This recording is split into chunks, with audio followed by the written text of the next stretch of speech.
So there has been this really popular YouTuber called His Story, which is basically like Zachty Films. Kind of. Not really though, because it's actually a story time basically. Instead of Zachty Films doing all this like scenarios, he does his story. And before we get into this video, we're also gonna go click subscribe right here. So right now he is at 4.06 million and 908 videos. It's nice. But we're gonna reacting to his 5 most popular shorts.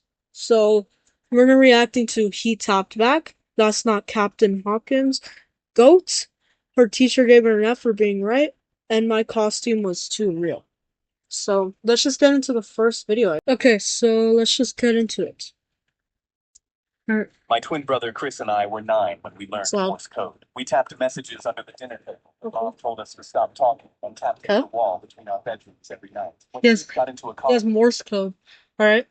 and the doctor said he'd never wake up. I pulled up a chair next to his bed, took his hand, and tapped. Are you there? Nothing. But I came back the next afternoon and tapped again. Before I left, I always said the same thing. See you tomorrow, Chris. A week later, Chris's fingers twitched against mine, and I almost fell out of my chair. Is he gonna wake up or? Oh, never mind. It doesn't mean anything. I bought a notebook Never mind. and started writing down every single one. 4 months in, Mom watched me scribbling and said, how long are you gonna— Wait. 4 months? He tapped his hand for 4 months. Damn, what the heck? Every single day. He's not gonna tap back. You're talking to a corpse. Dad lasted a few more months before he pulled me into the hallway. We need to talk about donating your brother's organs. Oh, hell no. Every time I hold his hand down. The nurses said those are reflexes. Stop getting your hopes up, son. I don't care what the nurses say. You're not donating my brother's organs. But a week later, my parents called to have Chris transferred to a long-term— No, bro. Scheduled a meeting to sign the— Don't do that.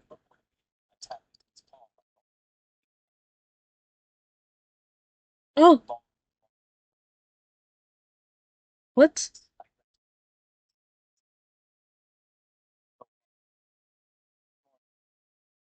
My brother responded to me. The caseworker said, this is very common with families who aren't ready to let go. My parents nodded. I grabbed the transfer papers off the table. You're not signing anything until— Bro just snatched them. He's like, no, not today.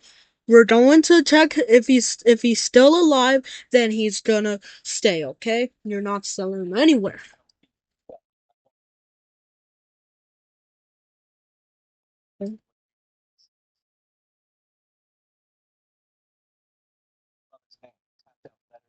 By 10 questions, she said, he's still alive. We can't move him. Weeks later, I asked Chris what kept him fighting when everyone gave up. Heard Mom call me a corpse. Heard Dad say donate my organs. Heard all of them leave, except you. I asked why. I wanted to see you too. My twin brother Chris and I were not— Okay, so the first video is basically, I guess his brother, the nurse said his brother was not gonna wake up, but I guess he technically did? I don't really get it. We're gonna leave a like do.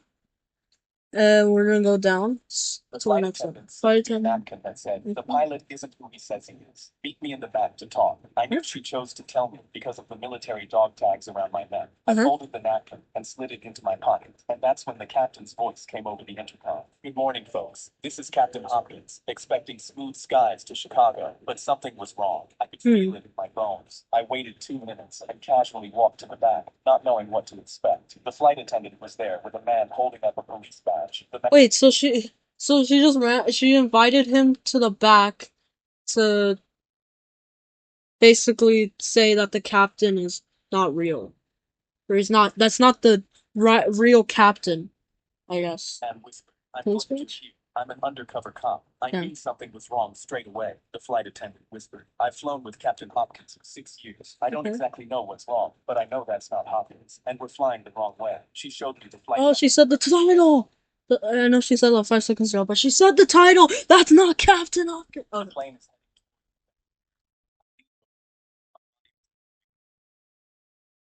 place to crash a plane. There's Oh, an empty no. space above the pilot's room. I can climb up and listen to what the pilots and co-pilots are planning through the ceiling. Take my number. If you can tell there's something fishy going on, text me one word. Now, that's the signal to move.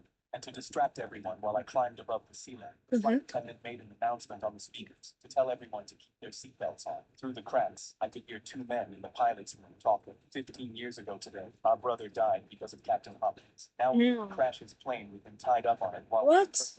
I texted the undercover cop. Now, the cart slammed into the pilot's room door, and the cop kicked it open. I dropped through the ceiling and tackled the fake pilot out of his seat. The cop pinned the co-pilot to the floor. The flight attendant grabbed the radio. Mayday, our pilot is gone. We need help landing right now. She looked at me. Find Hopkins, the actual pilot. He has to be on this plane somewhere. I sprinted Oh no. to the plane. Lock in, bro. Find him. I yanked open the closet. Find him. Captain Hopkins was inside. No. Hands tied and tape across his mouth. I ripped the tape off. Get Bro, to lock the in. controls. He ran to the front and dropped Go. into the pilot's chair. Oh. Tower. This is the real Captain Hopkins. I'm landing this plane. When we finally landed, the cops dragged the brothers off in handcuffs. The flight attendant came up to me in the aisle. I pulled the napkin out of my pocket and held it up. You saved 200 lives with this. She smiled and took it back. The flight attendants. Damn. Napkin that's crazy. That's crazy. That is an ad. Let's kill every light in the house. My brother and I would race through the rooms, flipping switches, yanking cords, shutting off the TV. Okay. While some guy outside banged on the front door yelling, I know you're in there, buddy. Dad timed us. Once everything was dark, no talking, no moving, no looking out the windows. We'd sit there until Dad hit the bell, which meant all clear. Sometimes 5 minutes, sometimes almost an hour. Afterwards, he'd high-five us and go, real ninjas couldn't do better. He told us stealth mode was top secret. Never tell your teachers, your friends, nobody. Other people wouldn't understand. For years, I believed him. When I was 8, I asked Dad why we had to hide so much. He said some annoying guy kept bothering our families, and stealth mode is how we dealt with it. I felt proud. Stealth mode. Skill that could outsmart bad guys. By the time I was 10, I heard the voice outside yell something about a bet and $20. I tugged Dad's sleeve and whispered, is the bad guy trying to steal our money? Dad shushed him so hard I flinched. When I was 12, I broke the window, peeked through the blinds, and saw a completely normal guy in a polo shirt standing on the porch rubbing his forehead. He didn't look like a criminal. He looked like someone's tired uncle. At 13, I told Dad he was going to open the door. Tell the guy to leave us alone.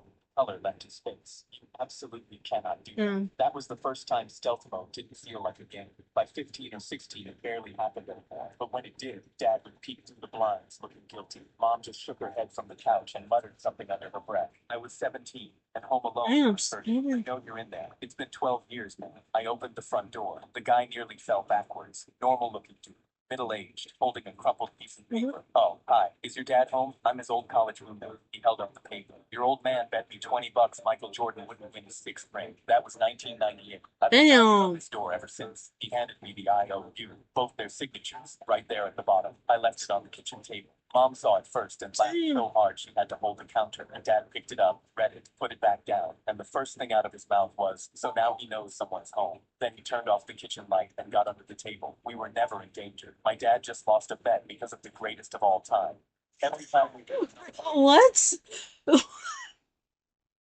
So instead of it being like a robber, instead of it being a murder, it was just someone, it was just a college roommate that was owed money. Okay. Okay, bro. Okay. Let's just go to the next one. Damn. First time I realized something was wrong, Riley came home from school holding out her arm. Look, Dad, you can see the blue blood in my veins right here. She traced the blue lines under her skin with her finger. I put down my coffee and looked at it. Actually, sweetheart, that's not true. Blood is always red because of hemoglobin. It's just darker red in your veins. Her face scrunched up. But Mrs. Miller showed us a whole PowerPoint about it. She even had diagrams from a science book. The next morning, I packed my work scrubs in my bag. I'm an ER nurse at Mercy General, and I was working the afternoon shift anyway. I sent Mrs. Miller an email asking if I could do a quick presentation about blood. Sorry if I'm not talking, I'm just like interested in the video. I'm trying to just see what the topic is about, then talk about it after. But sorry if I'm not reacting, and sorry if I'm pausing. Let's just get into it.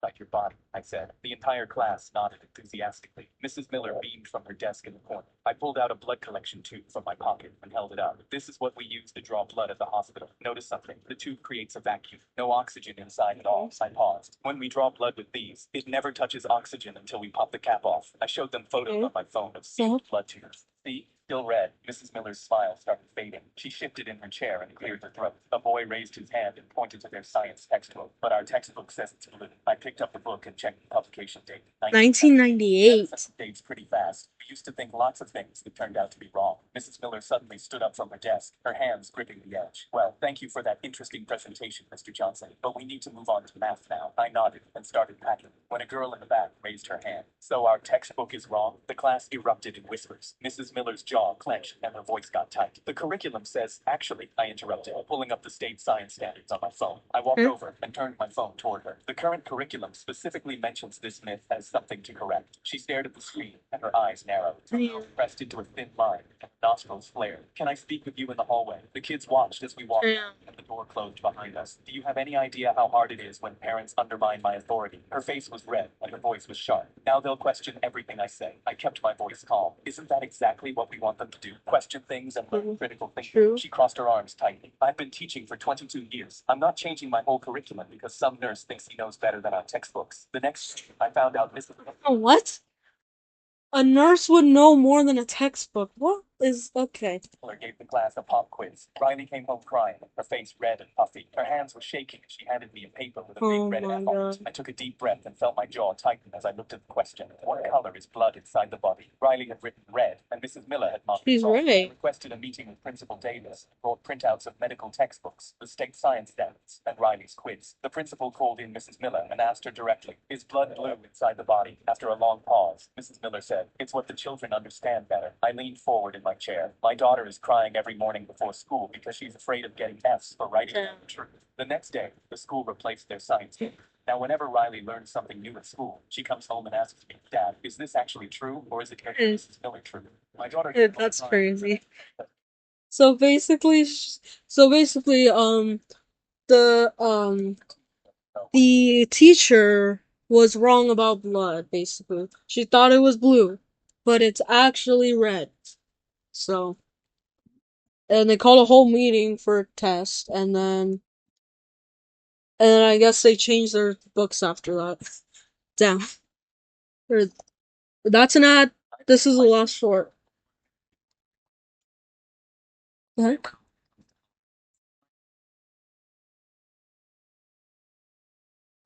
Real jacket. What? Real helmet. I strutted around the gym like I owned the place until the fog machine popped like a toaster and the fire alarm went off. Everyone cheered, thinking it was part of the show until I smelled burnt plastic. Teachers started waving their arms, telling everyone to stay calm. But I noticed the orange extension cord powering the machine didn't stop at the wall. It ran out the side doors and down the hallway toward the science wing. Why is so long? Yelled, smoke in the hallway, and teachers started shouting for everyone to evacuate. Real sirens started wailing outside as fire trucks pulled up. The crowd poured into the parking lot while firefighters rushed through the main doors. He looks the same. Spotted me standing near the entrance in full gear. You, with us, he shouted. We're clearing the east wing. I opened my mouth to say I'm just a student, but he shoved a flashlight into my hand and pushed me forward. The hallway was dark and filled with smoke. We followed the orange cord past the lockers until it disappeared under Mrs. Carter's classroom door. One of the firefighters reached for the handle and jerked it out. Hot, he said, then looked at me. Hit it! But I only had my foam axe. I swung as hard as I could, and it bounced off with a pathetic squeak. The firefighter grabbed it, swung himself, and the foam bent in half. He stared at it, muttered, these damn budget cuts, and tossed it aside.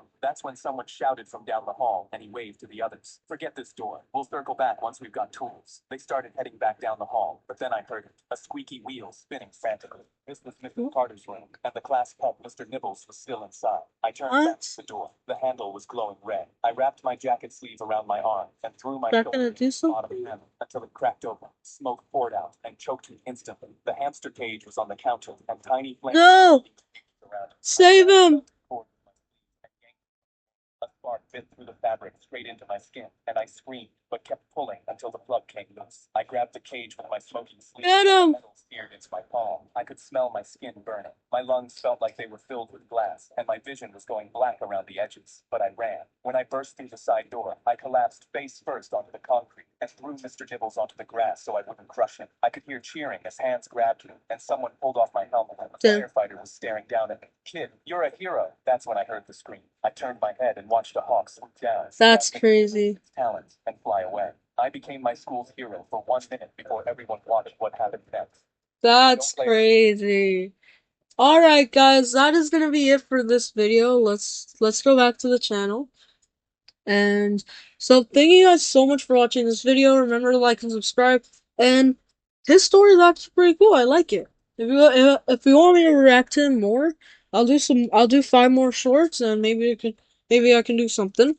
Maybe we can do it again. But thank you guys so much for watching. This video should come out on a Saturday, maybe. But thank you guys so much for watching. Peace. Like and subscribe, or else nothing will happen. You just like and subscribe, please.